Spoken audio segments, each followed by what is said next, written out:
And welcome in the Believe in Ole Miss podcast. So happy to have my good friend Brett Norsworthy, who does a fantastic job on the Ole Miss Radio Network and also on Sports56 WHBQ in Memphis. And I told Brett, if Ole Miss makes the college football playoff, we have to have you on at the end of the year. Well, yeah, he absolutely took the bet.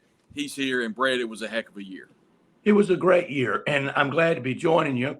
I would have whether we had made the playoff or not, Brad. You know that, but so glad that Ole Miss is firmly in. It's just a matter of what final seed and who we play in hosting, and it was a lot of hard work put in by a lot of people to get there. We were so disappointed last year. There were times last year at the end of the year that it was affecting my personality. It was almost like the end of trading places. Get back out there and reopen those markets. Play those games over again.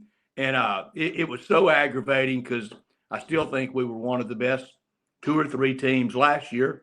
And I think we're one of the 2 or 3 best teams this year with a chance to not only be in the college football playoffs, but I think a reasonable shot at winning it all, Brad. You and I talked a little bit after the Egg Bowl. Let's talk about the rivalry with Mississippi State. I think Lane did a great job of separating Ole Miss and Mississippi State. It's a rivalry, but it's not very competitive right now. What were your thoughts when we saw a sea of blue across the way in Starkville a couple of days ago or last week? Brad, you saw me doing it. There were times late in the game because the only thing in doubt was the margin of the Ole Miss win for really most of the day. And I went down to the field, frankly, to warm up. It was so cold in the press box. After I got through with pregame, I went down to watch most of the game from second quarter on down at field level and to be out in the bright sunshine, but also because you could feel the way the game was going, and I wanted to take it in. I would just look up at those stands and think for those fans, those great fans that, we've all been through whatever we've been through in the Ole Miss experience to get to there. We had to go through it all to get to here, to get to there last Friday, to get to what will be coming up when we see Ole Miss in the playoffs in a few weeks.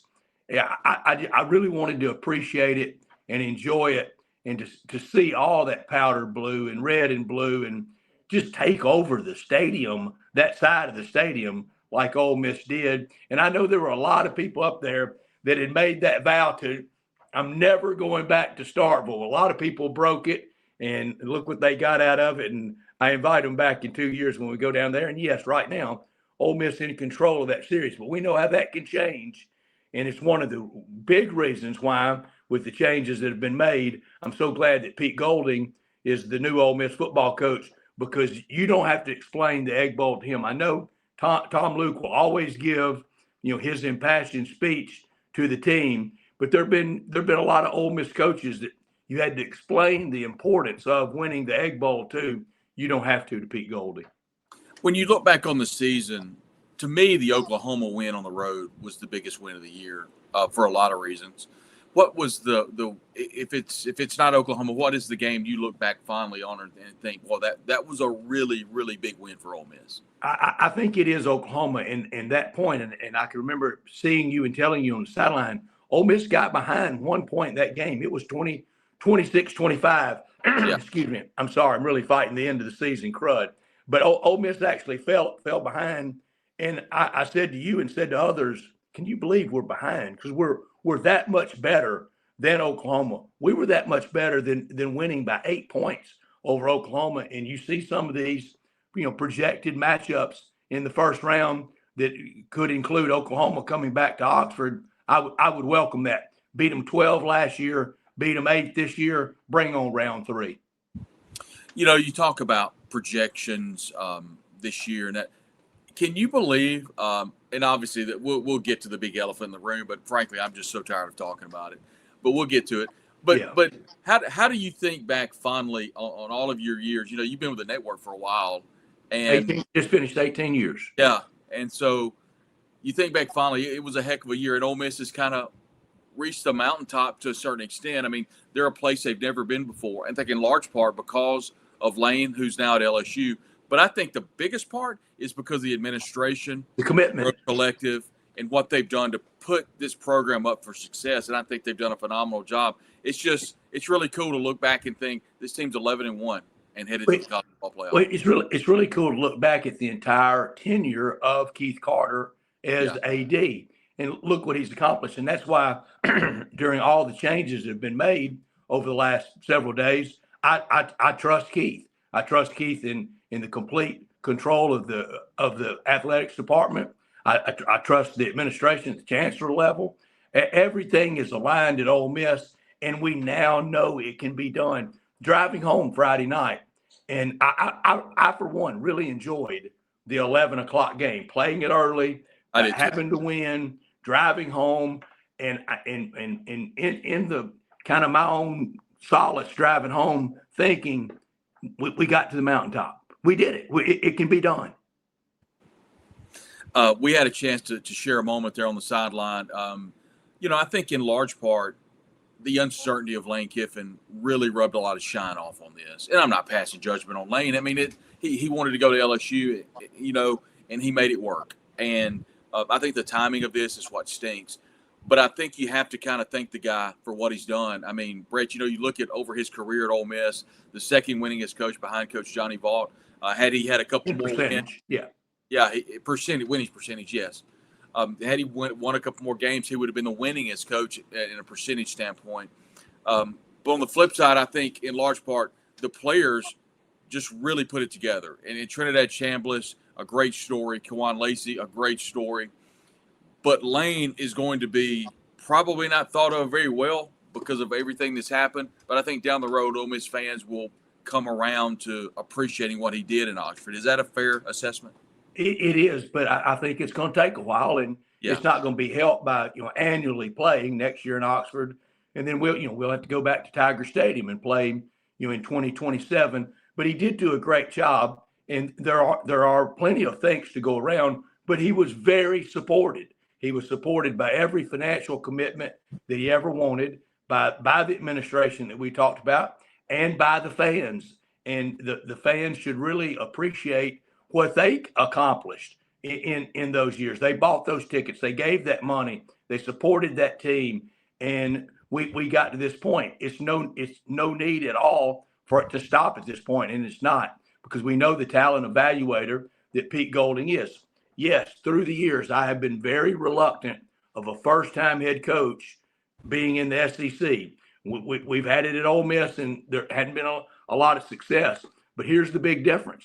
Pete Golding is starting as a first-time head coach in the college football playoffs. Yeah. Now, I mean, Matt Luke didn't do that. David Cutcliffe didn't do that. Tommy Tuberville didn't do that. They all started as their first head coaching job in the SEC at Ole Miss, and it was very difficult. These are different times. Here's the model. I think that everybody's trying to find that first-time head coach that did well in the SEC. And you go way back, and Philip Fulmer did. He went from never having been a head coach to in the SEC. I'm not going to compare that. I'm not using that. I'm just citing that as a historical example. Kirby Smart more recently. I'm not using that one. Here's the one I think we should use. First-time head coach, never been a head coach anywhere, and he did it in this era of NIL, of going out and finding talent. And I think Pete Golding can emulate this. Clark Lee at Vanderbilt.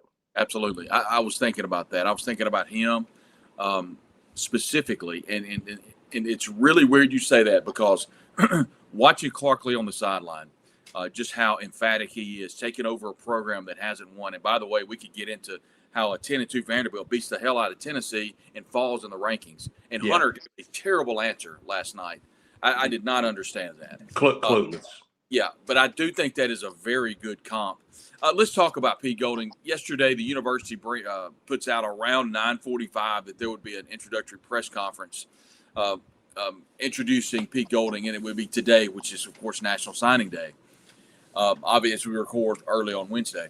Obviously, they would come back and say that Pete would not be having a press conference, and he issued a statement. And it feels like for the first time, the University of Mississippi has their football program back, because Pete, to me, it read to me, Brett, and I'd love your thoughts, that he's like, wait, no. We're not putting any shine on me. These players are the one that got to the playoff. Everybody knows who I am. I'm the defensive coordinator that's now the head coach of this team. but we're not getting up here and doing a dog and pony show and introducing me. That's what I took from the release. I did too. It's not about him. It is about Ole Miss. It is about the program. He'll be program first, and we've got a coach that will finally enjoy going through the Grove. Can you imagine what it's going to be like at the college football playoff and head coach of the Ole Miss Rebels, Pete Golding, gets to lead the team through? I would hope he would have his wife and children with him and let them enjoy that, because I do hate that we're not going to have that moment for them, because it's a little bit like a political candidate. Kind of the best days as a political candidate, the day you announce, the night you win, and when you get sworn in. The rest of it is utter hell. I mean, it's a lot of work. A football coach is not dissimilar to that, and I hate for his family that they don't get the bouquet of flowers and they don't get the group picture. But we'll have time for group pictures. We'll have time for group pictures after big wins in the college football playoffs. And as we go down the road with him as our coach, with him, I think, use Clark Lee at Vanderbilt as the model.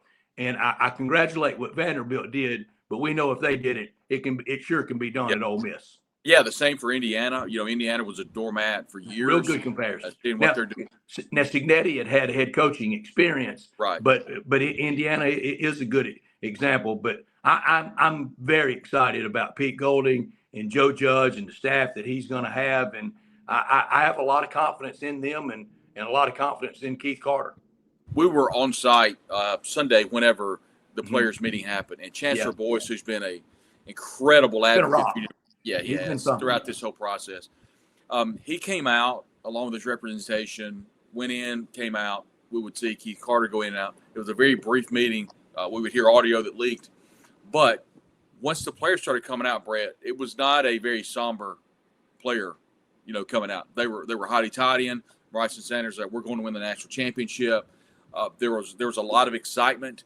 I think in large part they really support Pete Golding, and we would learn that through back channels that player groups that were put together that met with Ole Miss administrators were very high on Pete Golding.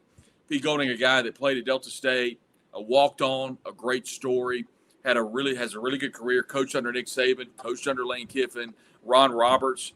His coach at Delta State was the DC of Florida, was the DC at Baylor. Brett, you'll remember when Ole Miss played in the Sugar Bowl, he just really shut down the Rebels. So it feels like things are moving in a positive direction. But I think more than anything, your thoughts on Pete Golding, you kind of talked about a little bit, but the decision to make him not only the interim head coach, but the permanent head coach. Well, it was a vote of real confidence for him. We got our coach. Why mess around with any time? And especially with the calendar the way it is, not just the college football playoff, but recruiting today. I think another reason for Pete wanting to defer from that press conference, this is just speculation on my part, but I think, get down to recruiting and work. Well, there's no time for kind of celebration. Let's get to work. And I love that message being sent and almost to a man. I don't think there's a single player that's opting out. Is it? Everybody's on board. Yeah, the best I've heard everybody is. The selection show was last night. Were you surprised after all of the, pontificating back and forth on all these different sides? Were you surprised that Ole Miss landed where they did in the CFP? I was, and I'll be more surprised if that's actually on Sunday where Ole Miss ends up. I think Ole Miss can end up as that 6th seed if Georgia beats Bama. If we kind of have chalk this weekend, right? I think it would stay that way. I guess it's no time to do it now, but for the life of me, I can't understand why Oregon is perceived ahead of Ole Miss. Last week, Hunter Yurachek, the joke that he is, the national embarrassment that he is. How does he know anything about recognizing a good football team when he finished dead last, 16 out of 16 with his team? But last week he told the truth when he said we've been waiting for a reason to put Oregon ahead of Ole Miss. Now Texas Tech's a different story, especially if they win their conference championship. Okay, I'm fine with them being ahead, but I don't see that big a difference in Oregon. But I have fought that, and it's driven me about half nuts the last few weeks watching just really the joke that he is as chairman of the CFP. Got to be done with him after this year. I thought it was a good question by Reese Davis when he asked Hunter Yurchek, for teams that don't play, can they move up or down? And he stumbled for a little bit, but essentially said yes. Well, the teams can move that are idle. That would mean that Ole Miss, could go to 5 or drop. Right. Right now, the projection is Virginia. A couple of people have had Virginia in Oxford. A couple of people have had the conference championship. I think maybe who's it, Duke and a couple others. So there's different projections out. At the end of the day, before we get out of here, Brett, how cool is it going to be for the Ole Miss fans to celebrate and have a college football playoff game on campus? Well, it would be the biggest event in the history, sporting event in the history of the state of Mississippi. The biggest sporting event to ever hit Oxford. It'll be the Oxford Bowl. It will be our bowl game in Oxford at the Grove, best place in all of college football, best tailgate in all of college football, the best place on earth at Ole Miss. And we will be able to celebrate. We got to win the game. There's even the remote chance of UNLV and our good buddy Dan Mullen being in that game. Yep, it sure is. A couple of those projections had Ole Miss going to the Cotton Bowl after that, but obviously you worry about all that when you get there. Yeah, we will. Sunday morning is going to be fun. Yeah, it is. What is the worst case scenario for Ole Miss in your opinion? What's something you want to try to avoid? It? Who should Ole Miss fans be cheering for and against this upcoming weekend? I think chalk helps, but we're in good shape. Especially after last weekend. Enjoy this weekend. I'm not going to get too torn up over it. We know we're going to host. Ole Miss could fall to 8. It could happen, but it won't fall out of not hosting, I don't think. He's Brett Norsworthy. You can catch him every single weekday on Sports56 WHBQ from 3 to 6. Does a fantastic job. He's been doing it for a long time. I won't tell you how long he's been doing it. I'll make him feel bad here on this holiday season.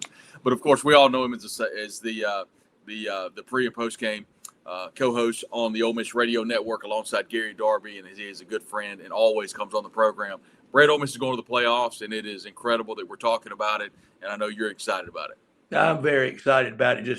I just think about all the hard work put in by so many people. I'm not talking at all about me to get to here, to be on this weekend. I don't want to really diminish any bowls, but we're not squeezing in a bowl at 7-5 or trying to go somewhere a little bit warmer than the other place or trying to find a dome stadium. We know we're going to be hosting the college football playoffs in Oxford. Brett, we appreciate it. We'll talk to you soon. Thank you, Brad. Thank you.